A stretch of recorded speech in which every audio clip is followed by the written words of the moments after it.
Hello, everyone. This is Polycarp Dajang of the Department of Linguistics and Nigerian Languages, University of Jos, Nigeria. And I'm and I am going to anchor this podcast today on the International Mother Language Day, organized by the UNESCO.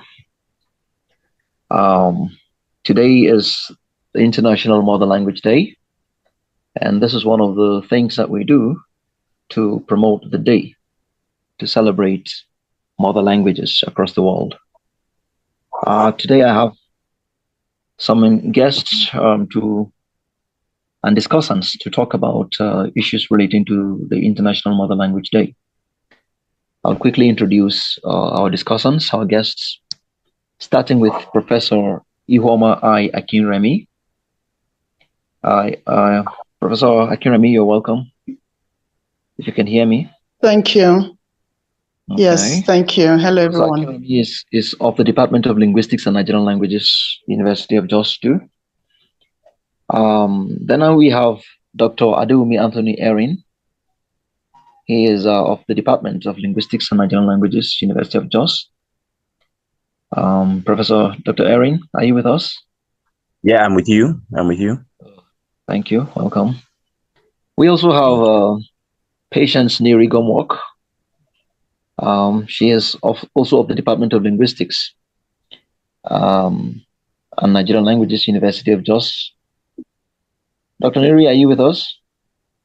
Yes, I'm here. Good morning, everyone. You're welcome on board. Thank you. Today happens to be a very important day in the history of our lives as a people, talking about the International Mother Language Day. We'll go straight into the whole matter. In no particular order, maybe I could just call anyone to, answer any question, but that does not mean that that question is strictly bound to any one person. Anyone can answer any of the questions asked, not minding to whom the question is directed. Are we okay with that? Yes, please. Okay. So I would like to ask Ms. Gomwok, please could you give us an insight just briefly into what the International Mother Language Day is? What exactly is the International Mother Language Day? Very quickly. Okay. From what I understand to be the International Mother Language Day is a day that was it is the initiative of Bangladesh, actually, but it was approved by UNESCO to celebrate during one of its general conference to celebrate indigenous languages, because it's one of the core values of UNESCO to promote cultural diversity. So they celebrate our indigenous languages are celebrated today on the International Mother Language Day. Okay, that's wonderful. All right, so it's a universal declaration, and so it's a global practice, if I understand. Yes. Okay. Can I add something from here? Yes, go ahead, Professor Akinremi. Yes, go ahead, please. Thank you. The day actually originates from an event in which 4 students of the University of Dhaka in Bangladesh were killed on February 21st, 1952. Okay. That was because they were involved in a campaign. Yes, 1952, 21st of February. Okay. They were involved in a campaign with some other students and other activists for their mother tongue, Bengali, to be used officially. Okay. And in 1999, the UNESCO General Conference proclaimed the International Mother Language Day to coincide with that day. And since February 2000, the event has been celebrated. So this year, 2025, is actually the silver anniversary of that event, of the celebration. And the theme for this year is Make Languages Count for Sustainable Development. And the focus is simply to remind us that languages are essential to education and sustainable development, because they serve as the primary means through which knowledge is transferred and through which cultures are preserved. So that's what I have to add. Thank you. Oh, thank you very much. Still in that regard, before we move on from the introductory parts of the podcast, I am aware that there is a concept in linguistics generally known as the mother tongue. And today we're talking about mother languages, or the International Mother Language Day. Is there a connection between the two terms, mother tongue and mother language, or is there a difference between them? I think this is it's an important point that needs to be made. Okay. I don't know. Can I respond? Yes, please go ahead, Dr. Gomok. Okay.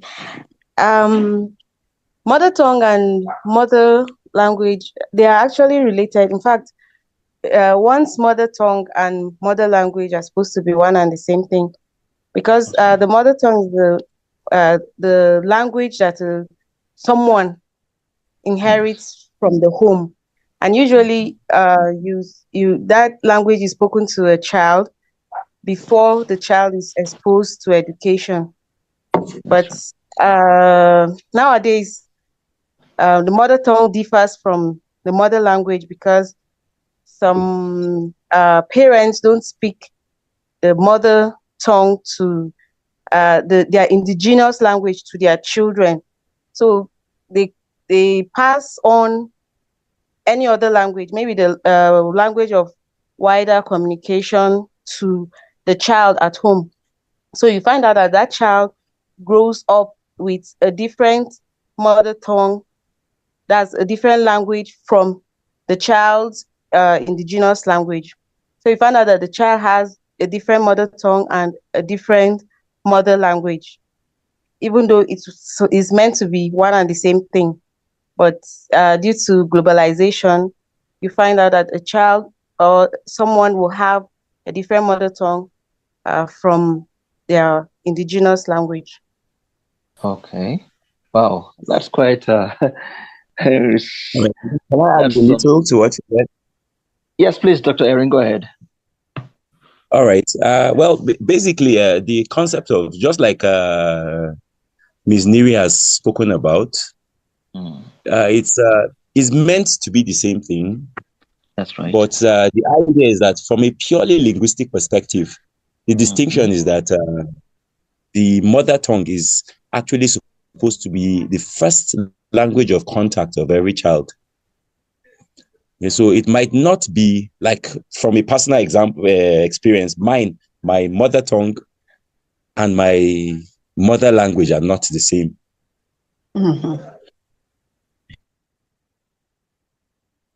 So will I say my mother tongue, if I'm to talk about any language being my mother tongue, it will be English. That was the first language I had contact with. That's right. And these are some of these, like when you talk about intermarriages and whatever, where couples get married to people that are from different indigenous groups and whatever, there's usually that option of what to speak. Okay, that's just the little I'll add. Okay. Oh, thank you very much. I think these are quite important aspects of language, especially when we talk about the distinction between one's mother tongue and one's mother language. It's actually a very subtle distinction. That is, if it has to be made. I think that one very important or crucial aspect also has to do with the fact of the mother language having some emotional attachment. Speakers having some emotional attachment to the language, and that is the only thin line that divides what a mother language is from a mother tongue. I think that's also quite timely to talk about. But I think we all get the point. So can I direct this question, Dr. Erin? Are you there, Dr. Erin? All right, I'm here. Yes. Yeah, I'm here. I'm aware that yes, I'm aware that one of the goals of UNESCO is language preservation and promotion. So generally, what particular efforts are being made, and by what or which stakeholders, are those efforts being made to preserve and promote mother languages? What that means is are the stakeholders, Oh, the preservation and promotion of mother languages, are they limited to a set of people, or is everyone involved? well, ordinarily, Yeah. everybody is meant to be involved, but Okay. in reality, not That's everybody might be involved. okay. Okay, for example, like here, we're resident in Jos. That's right. Talking about preservation and promoting the languages, we have a lot of bodies. Even the Department of Linguistics and Nigerian Language University of Jos is involved in documenting a lot of these languages. So documentation Okay. activities are also very important. They are taking place, but I think there's a disconnect sometimes between what's the documentation and access to the material. Okay. We have bodies like the Summer Institute of Linguistics here in Jos that is also involved in documentation and whatever. And like I just left a symposium today where we talked about the indigenous. We were with some of the indigenous communities today. That's right. We actually try to encourage them to basically, just like K. Williams says, use your language or lose your language. The most important thing is actually the ability to, or the, not really, but I say the ability, the willingness to use the language. Yeah, we have almost all of us today in the symposium agreed that we're all guilty of that. We have a lot of homes where the parents don't speak the language to the child. And I think the most important thing when you're looking at preservation of indigenous languages, the most important thing is actually transmission from the older to the younger generation. That's right. As long as the language is not transmitted to the younger generation, it's just a matter of time. Eventually, it will die off. There are also issues where we talk about domains of use. We expect that indigenous languages to be active in certain domains. For example, in your home, we expect that you should speak your indigenous language in your home. In smaller communities where they have meetings and other things, we expect them to speak the language during their meetings. So you go for a meeting and you find out that they are using a second language to converse and whatever. And then you know that already there's a very big problem. That's right. Wow.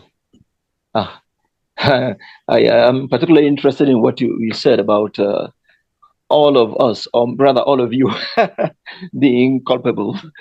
It's a general problem, as a matter of fact, one of cultural and linguistic or language transmission from the older to the younger generations. I think that is something that needs active action upon. Thank you very much, Dr. Erin. Can I add something here to support what Dr. Erin has just said? We are all supposed to be stakeholders, beginning from our families to our communities. I know community associations in Jos, in which the meetings are held, they speak in the indigenous language, but they write the minutes. Okay. Wow. In English. Oh, in English. So, yes, we are all supposed to be stakeholders and we should do our part. I also want to add that the government is a very strong stakeholder. And what the government does or has done is that in 1977, the federal government introduced the National Policy of Education, which was revised in 1981, 1998, 2004, 2007, 2013. And then in 2022, in November, I think, of 2022, the federal government introduced the national language policy. You know, what we see likely to happen is that this new national language policy may go the same way as the national policy of education if appropriate action is not taken by the government to implement the policy. So there is something about, you know, introducing a policy on paper and not taking active, like you said, active action, practical action to implement it. So the government owes it to the citizens of this country to implement the policy that they introduced, set up a panel, a committee that met for several years and came up with this policy. So we expect the government to do its part. Thank you. No, thank you very much, Professor Akinremi. Actually, your point just has led me to another one that is similar to that. For that policy or on language, or the national language policy to have even been conceived and brought to the fore, it means that there are benefits to that, or maybe perceived benefits. There are. So, yes, what do you think? What are some of the benefits? And if so, also, what could be the challenges of using mother languages as a medium of instruction in schools and beyond? First, what are the benefits? Why would the government come up with a policy, for example, regarding national languages or mother languages?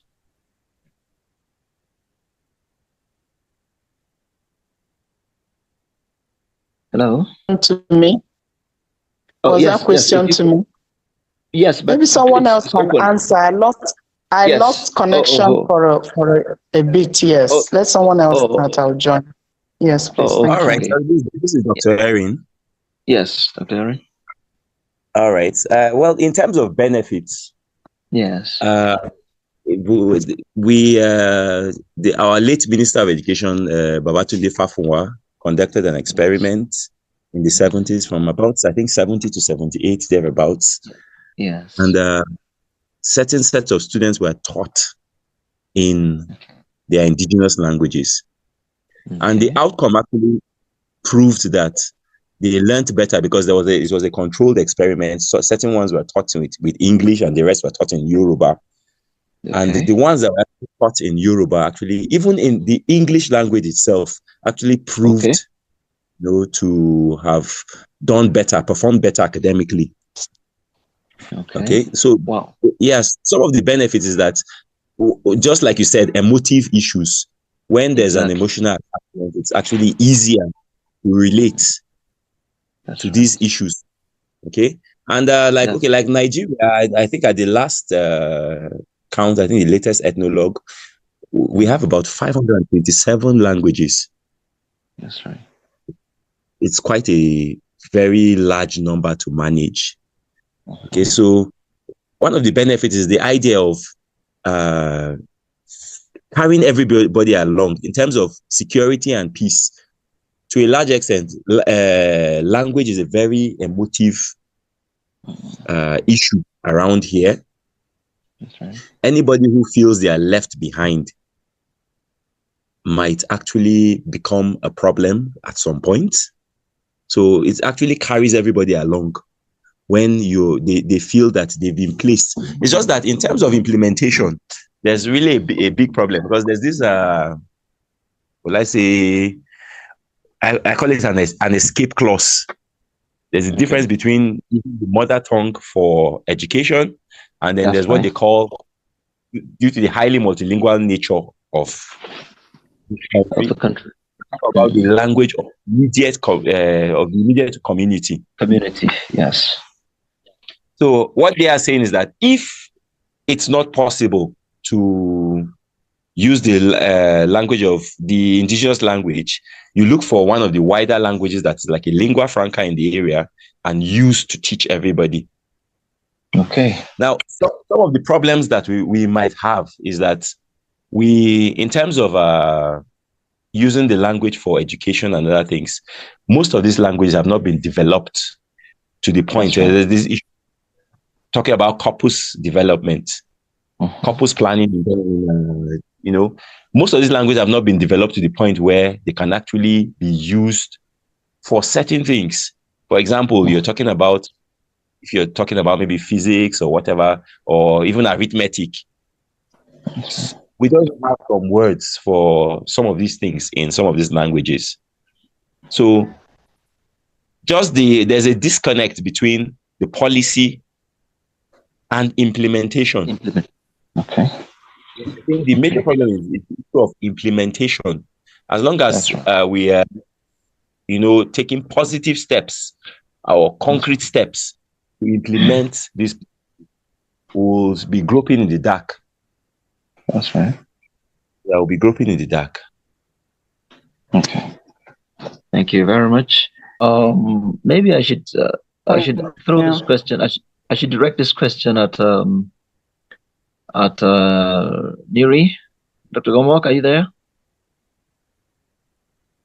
Yes, Niri? I'm here. Yes, sir. Very good. Yeah. Please, could you tell us a bit about what can you actually say about the cultural significance of mother languages to a people? The cultural significance of mother languages to a people who value their pride, their cultural pride and identity. Okay, thank you very much. The value of one's language is, to me, I think, is a connection it gives you with your people. If you speak your indigenous language, then you will be more connected with your indigenous group.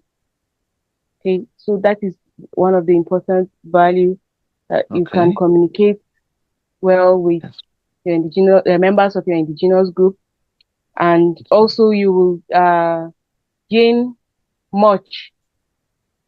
That's the cultural heritage of that group will be communicated better in the language, and there is much to gain from one's culture that is passed through the language. So I think that's one of the important values of it, the connection you gain from the language to your members of your indigenous group. Okay, thank you very much, Dr. Mrs. Gomok. Yes, please, Dr. Erin, please go ahead. All right. Now, talking about language and culture, they are virtually two sides of the same coin.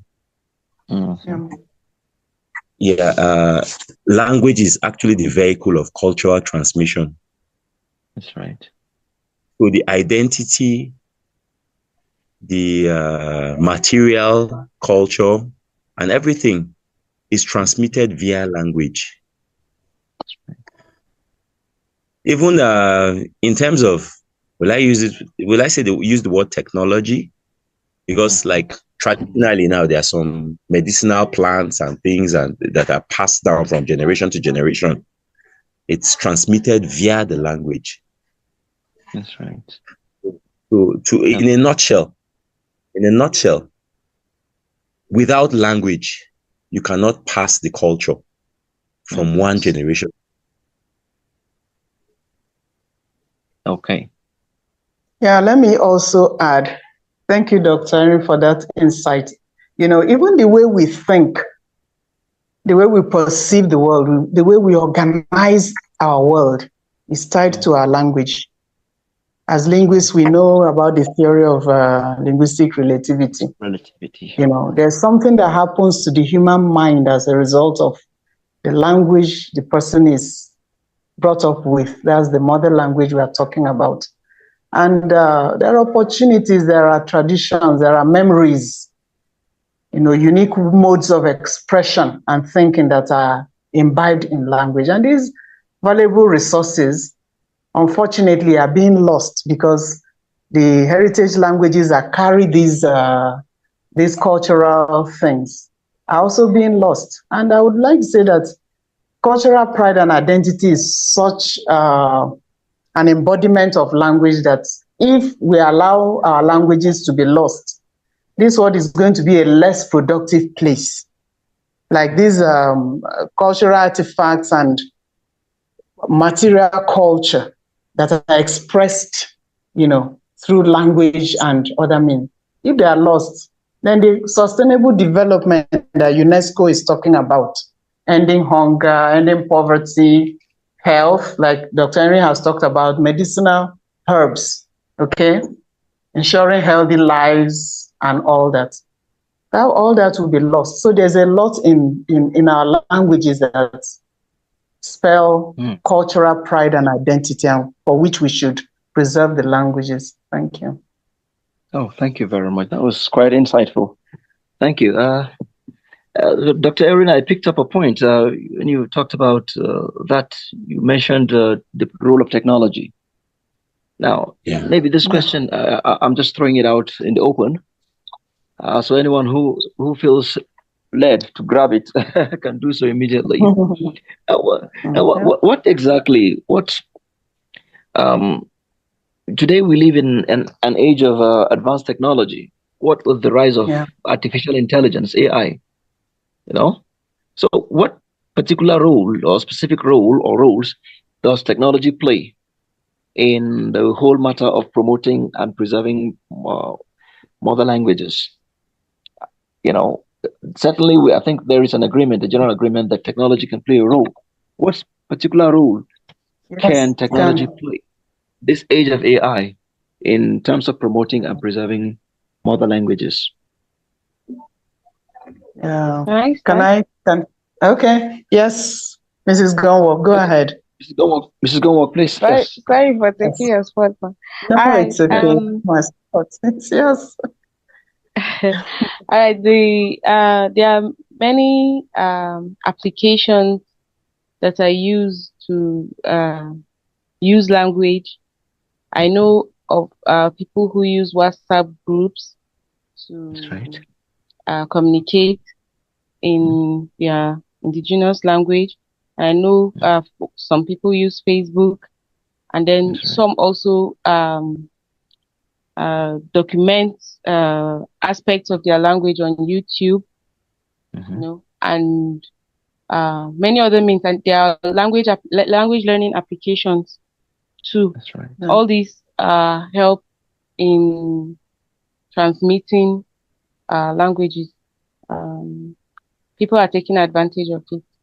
So I think that's one of the roles that the technology is playing in promoting languages. Thank you. Oh, thank you very much. Professor Akirami, could you say something? Could you shed some light? Let me add what she has said. In terms of documentation, there are databases of audio resources, video resources, written records of languages, which are there being saved for posterity, for the upcoming generation.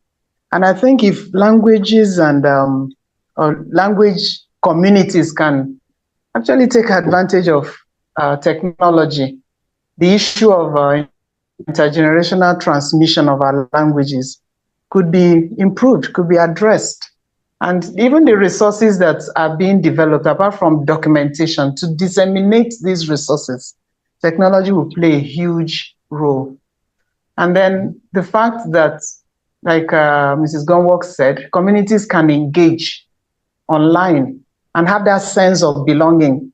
Now that people are all over the world, who belong to or who originated from a particular speech community, they can connect. And to be as if they're all together again. They can celebrate their cultural events and other things, as if they were all together in one place. So technology has a lot to, to contribute to help our languages. Thank you. Oh, thank you very much, Professor Akinremi. Dr. Erin, are you there? Can I ask? Yeah, I'm there. Well, I considering talking about technology, do I chip in? Yes, please go ahead. Please. All right. Now, in terms of technology, now you have like software. Okay. In terms of for documentation, software like Flex, In fact, as simple as even the recorders that we use to collect data. That's right. These are all aspects of technology. We actually, at this point, cannot do without technology in proper documentation of our languages. That's right. Okay. Thank you very much. I think there's a general agreement regarding the importance of technology to the promotion of mother languages and preservation of mother languages. But also in line with this same question, with let me see, with the importance of technology also comes a challenge. That means that there are challenges also associated with the use of technology, especially for the promotion and preservation of mother languages, especially more so in developing nations of the world.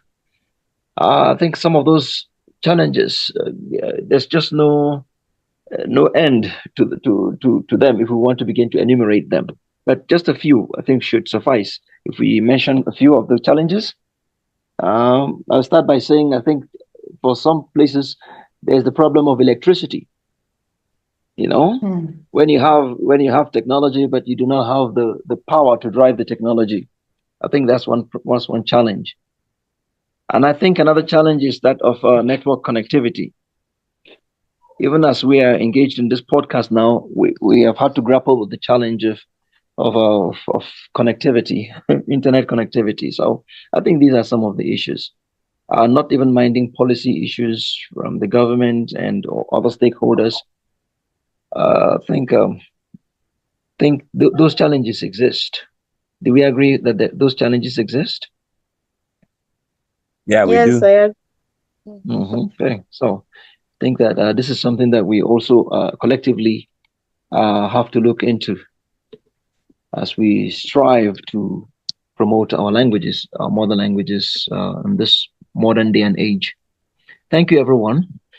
Now, I think at this point, it's important that we listen to some personal experiences. So let's share some personal anecdotes regarding mother languages. Is anyone interested in picking that up? Can you share let me start. a personal experience? Okay, Dr. Erin, yes, please. Right.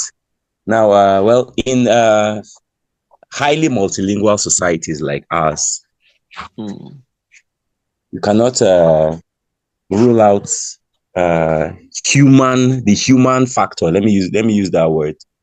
Okay. Yeah. Now, for example, just imagine that a Hausa man meets an Igbo lady and falls in love with her. Okay. Now, what language do they speak to their children? They might be caught up with, trying to speak a second language that is common to them.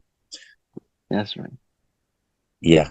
In my own case, I can say that, okay, I have parents from two different linguistic backgrounds. And personally, I was left with having English as my mother tongue in Nigeria. So I think that's a very personal experience. Okay. Nigerian. So how did you wriggle through that process of growing up in that home As English? well, you don't see that as a problem. I remember when I was in primary school, and my teachers asked me, I said, what is your language? And I said English, and everybody laughed at me. Yeah, but at that stage, that's all I knew. I knew English and I didn't know any other language. So it was an issue. Well, I didn't see it as an issue at that point anyway. Maybe because of my linguistic training and growing up, I now understand that it actually probably sounded very ridiculous. All right. Any other personal experiences? I mean, I like personal experiences generally. All right, let me go. Yes. For me, my own personal experience is my parents are actually of the same. Okay, linguistic Um, background. yes, they share the same ethnic background. They have the same language, but I have step siblings. Yes, and so before we were born, my parents were already speaking Hausa to them. Because the mother of my step siblings is from a different indigenous group. So when my mom came, she came and met the language that of the family to be Hausa, and so she continued to use Hausa to me and my siblings as well. So we had Oh, a different mother language, which and then we have a different mother tongue to speak before we now learned English in school. Okay, but the comment I'll make regarding that is that people need to know that they have the capacity to acquire uh, multiple languages. They don't have to stick to just a few, maybe one or two that mm, they consider uh, more important, or that they can use, that they consider more useful. They can still maintain their indigenous language, the language of wider communication, the language of education, as many as five languages. So people should not limit themselves to only the language they consider to be useful at the moment, but they should widen their scope and acquire as many languages as they can. So that's what I have to say. oh, thank you very much, Neri. I also have a personal experience, and it's quite interesting to note that for the three of us who are sharing experiences, the experiences sort of interconnected because they all happen to be issues of marriage, family, and the home. So my personal experience is that I'm presently married, and but my wife is not from my own linguistic background. So my children now are having to grow up in this mixed linguistic background, and so I teach them or I speak to them in my own language, indigenous language. My wife does that too. She speaks to them in her indigenous language, and then that way the children um, pick up both mine and my wife's languages, as well as the English language, which is well generally the case at home and in school. So it's not a disadvantage. Okay, it No. is not. It needs not be a disadvantage. I see that as an advantage. Okay, because believe you me, the cognitive capacity of children, especially when they are so young, it's amazing, and we may underestimate their ability to pick up these different languages from such tender ages. But it turns out that they are picking both aspects of both language. Oh, sorry, both languages, and they are doing relatively well. And you can actually see the improvements in them as they grow up. They even tend to speak better. And what I mean is that their linguistic ability or abilities are beginning to be very obvious, that they will perform even much better than those who usually would just grow up under parents of the same linguistic background. So in a nutshell, what I'm saying is that the difference is, parents different linguistic backgrounds should not be a problem for children growing up Yeah. now, and especially not in this day and age when Neri, Mrs. Yes. Gomok, we spoke about the fact that technology with the rise of AI and everything, the language softwares and everything, these will only help rather than deter the transmission of language and culture.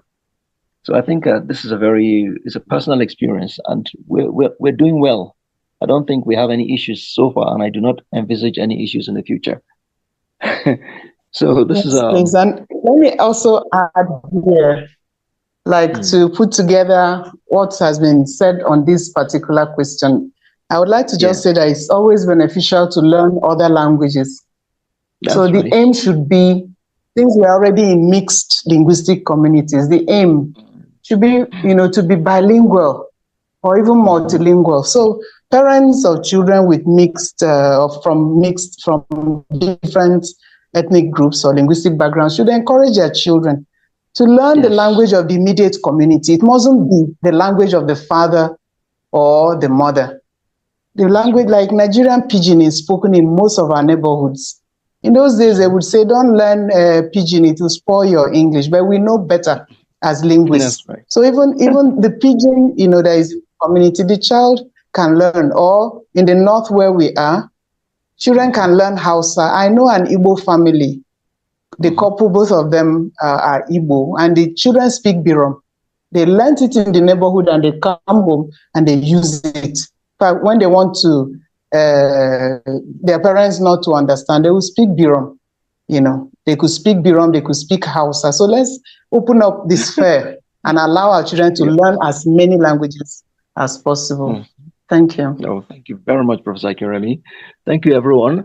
I think we're gradually coming to the end of this podcast today.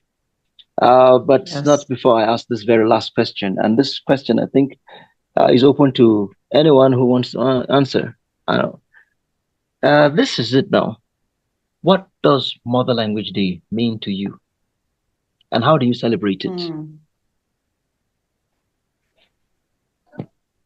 Okay, can I start? Yes, you can start. Yes, please. Dr. Erin? All right. Well, basically, for me, this is the first time I'm celebrating Mother Language Day. Oh, wow. So it's a first for me. Okay. Wow.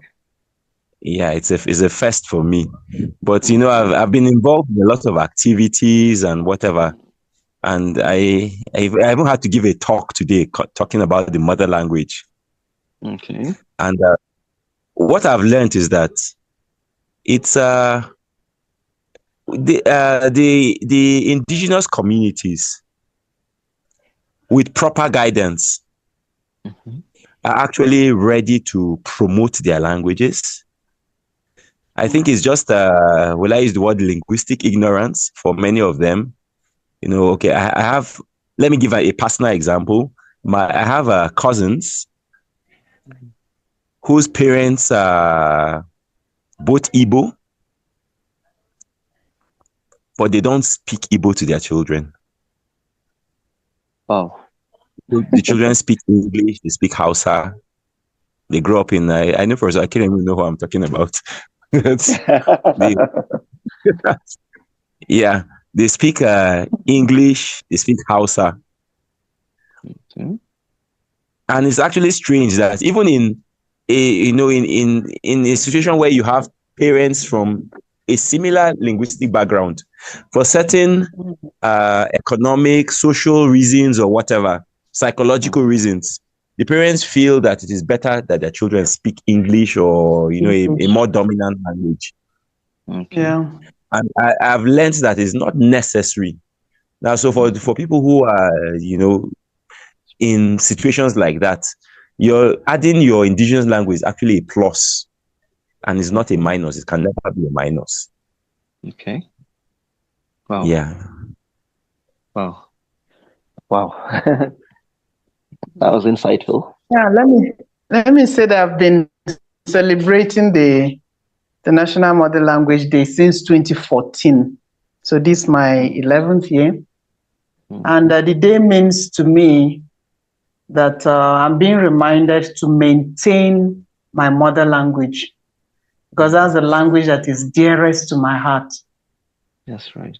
And the way I celebrate today is to speak my mother language to as many people as are around me as possible who can understand my mother language. I make it a duty to speak it today to whoever can, interact with me in that language as a means of reminding myself to maintain that language because it's very dear to my heart. Thank you. Thank you, Professor Akinremi.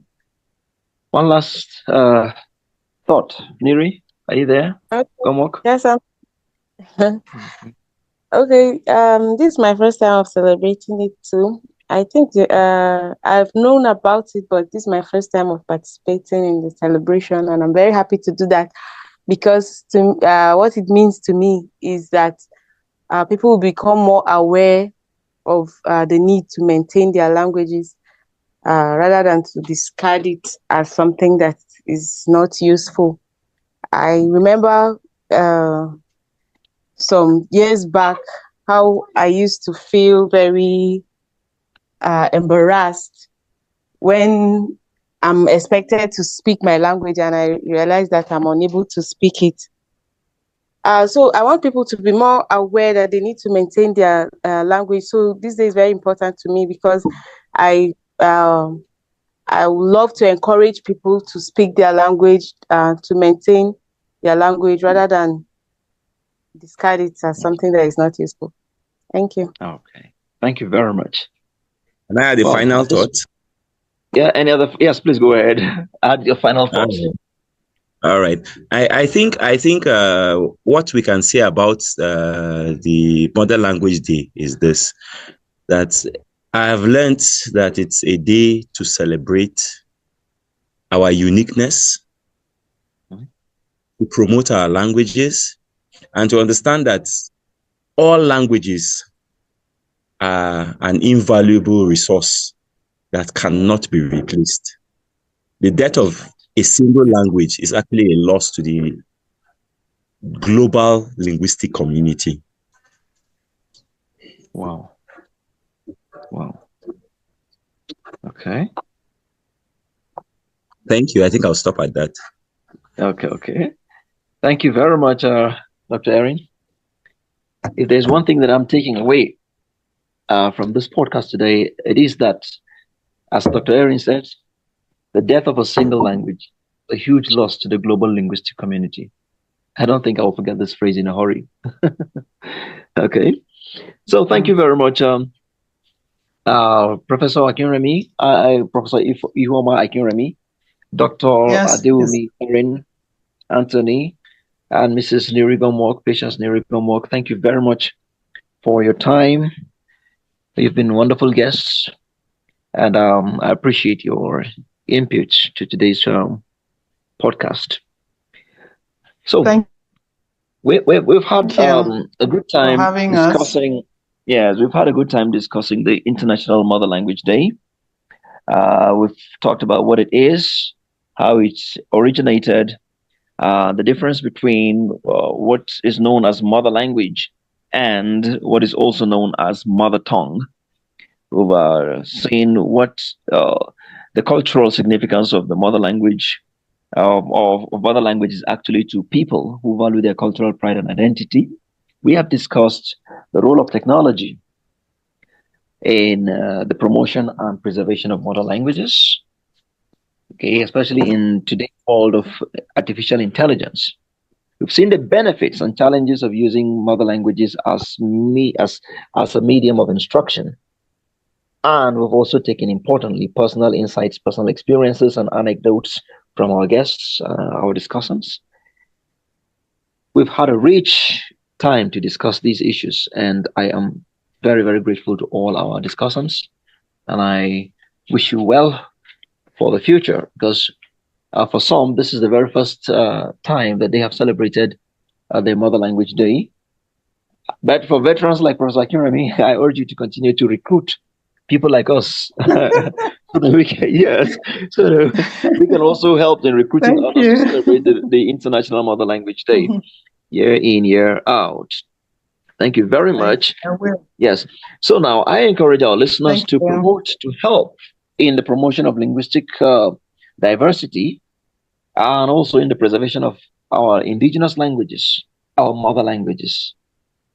Thank you very much, everyone. And thank you. Thank you. Bye-bye.